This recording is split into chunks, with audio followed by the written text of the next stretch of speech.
ಕರ್ನಾಟಕ ರಾಜ್ಯದಲ್ಲಿ ಯಾರ್ಯಾರು ಜಾತಿ ಹೆಸರು ಹೇಳ್ಕೊಂಡು ರಾಜಕಾರಣ ಮಾಡೋದಕ್ಕೆ ಹೊರಟಿದ್ದಾರೆ ಅಥವಾ ಮಾಡ್ತಾ ಇದ್ದಾರೆ ಅವರು ಕೇವಲ ಶಾಸಕರಾಗಿ ಮಾಜಿ ಸಚಿವರಾಗಿ ಉಳ್ಕೊಂಡಿದ್ದಾರೆ.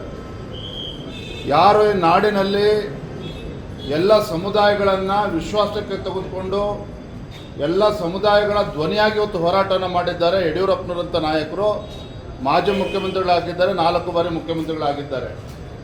ಹಾಗಾಗಿ ಇವತ್ತು ಯಡಿಯೂರಪ್ಪನವ್ರ ಹೆಸರು ಹೇಳಿಕೊಂಡು ಯಡಿಯೂರಪ್ಪನವ್ರು ಟೀಕೆ ಮಾಡಿಕೊಂಡು ತಾವೇನೋ ರಾಜಕೀಯದಲ್ಲಿ ಬೆಳೆದು ಬಿಡ್ತೇವೆ ಅನ್ನೋ ಭ್ರಮೆಯಲ್ಲಿ ಕೆಲವರು ಇದ್ದಾರೆ ಅಂತ ಹೇಳಿದ್ರೆ ಅವರು ಭ್ರಮೆ ಅಷ್ಟೇ, ಅವರು ಭ್ರಮೆ. ಸರ್, ಅಮಿತ್ ಶಾ ಅವರು